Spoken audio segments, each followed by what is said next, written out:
Hello, Shoyan here. Today, I'm working on the ceiling. First, I'm installing a mumay between the Japanese-style room and the kitchen dining room, then the ceiling. In our region, we refer to mud-plastered walls as arakabe. I built this wall 40 years ago at the age of 26 using bamboo inside. Working with a multi-skilled craftsman, we wove bamboo and gathered the families and relatives to mud-plaster the wall together. Mud plaster has the great benefit of absorbing moisture and even a few leaks. However, over time, it can develop gaps. Since waterproofing membranes weren't available for exterior walls back then, wind can enter through these gaps. Old houses were constructed this way. Today, urethane foam sprays are available to seal these gaps effectively. When sprayed thinly, they expand by 2 to 3 times their original volume. When first sprayed, they have a foam-like texture, but harden into a firm sponge-like consistency, a highly practical product. The wedge secured to the lintel is called a hanasen. I hammer it firmly into place on this occasion.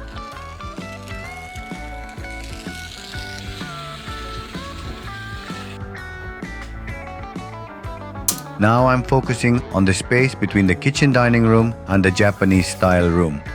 Since the two rooms have different types of ceilings, I'm ensuring the junction where the wall is removed looks as seamless as possible.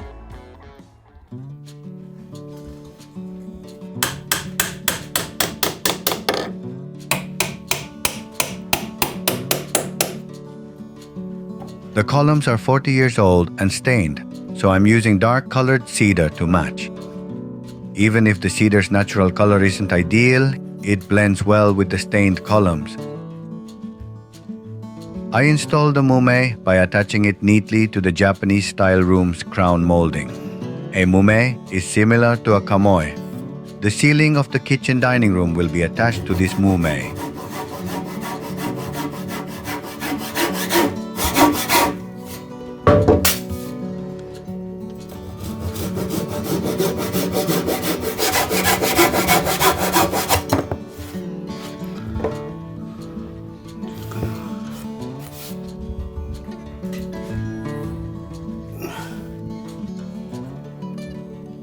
When installing a mumay that reaches the ceiling, I use butt joints, simply cutting both sides with no mortise and tenon joint.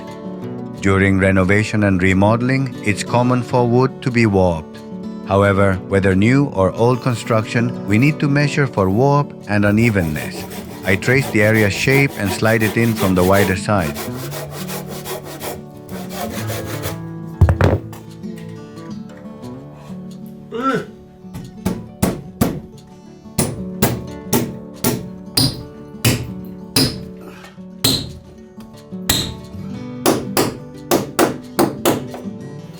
This time, I managed to fasten the double crown molding with long screws from above.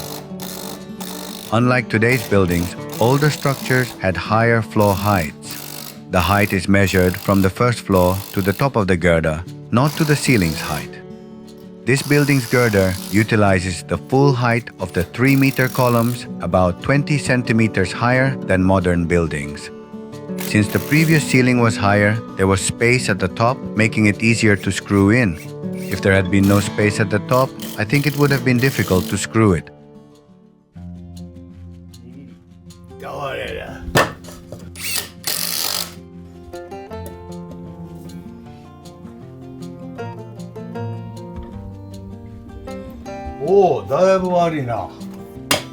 Since the frame is exposed, I retighten the bolts on the angle braces and the wedge on the long tenon. Although strap bolts aren't used in this house, I'm tightening the accessible parts.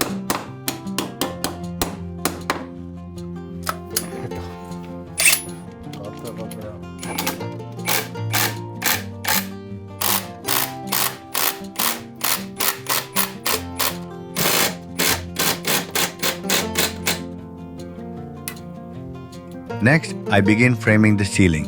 To determine the height, I frame atop the mumay I installed earlier. I'm planning to install plasterboard and finish it with plaster. I install it at a height that leaves 3 centimeters of the mumay exposed, creating a comfortable appearance. Unlike today's low ceilings, older homes often had high ceilings. Nowadays, ceilings can be as low as 2,400 millimeters or 2,350 millimeters. I prefer higher ceilings for their sense of openness.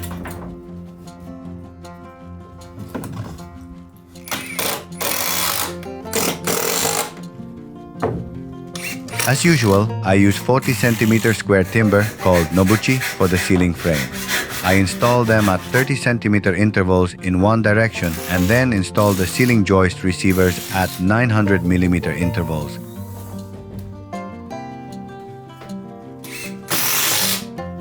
Examining the area above the ceiling of this house, I can see that the girder on the west side is badly stained. This was likely due to the house being built in July and left exposed until New Year, enduring 2 typhoons that caused the mud plaster on the second floor to fall on the west side. The mud remains on the girder. I didn't clean it off when I installed the ceiling.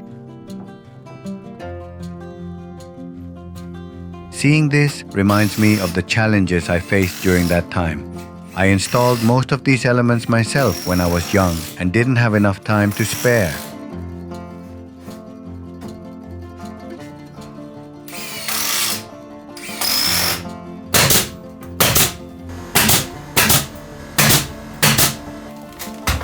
I insulate the 900 millimeter gaps between the ceiling joists with 100 millimeter thick glass wool. It is laid on the 300 millimeter spaced nobuchi and between the ceiling joist receivers. Glass wool is easy to install and a useful insulation choice for ceilings and walls.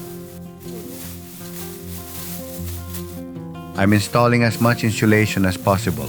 However, achieving the same level of insulation as in new buildings can be challenging when renovating only 1 or 2 rooms because the entire house isn't insulated.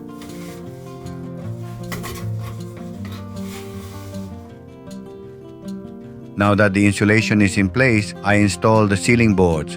After fitting the 9 millimeter boards, they will be plastered.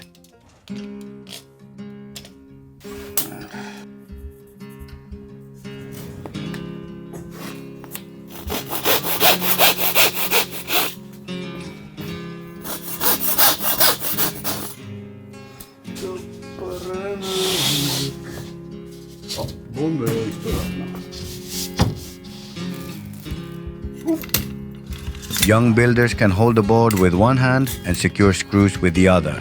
I'm not good at installing ceiling boards. I can't do it well without this supporting rod. The modern screwdrivers made the ceiling installation easier, so I use screws. In the past, plastic nails were popular for securing boards.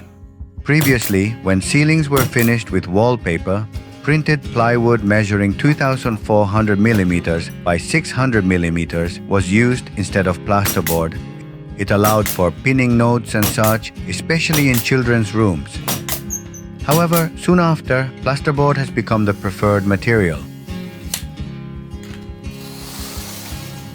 The advantages of plasterboard are its even application of glue, lack of lye, and most importantly, affordability. This ceiling frame is installed at 300 millimeter spacing, so there's no frame above the longitudinal sides of the plasterboard ends. So I make sure to apply glue to the joints in that direction.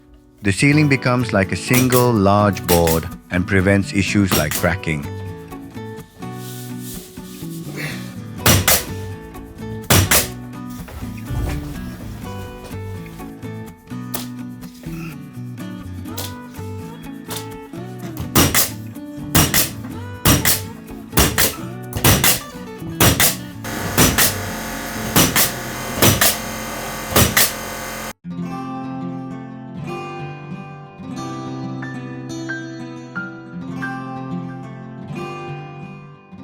I finished insulating and the ceiling installation. The junction with the Japanese-style room is also done. Next time, I'll move on to installing the walls. That's all for today. Thanks for watching.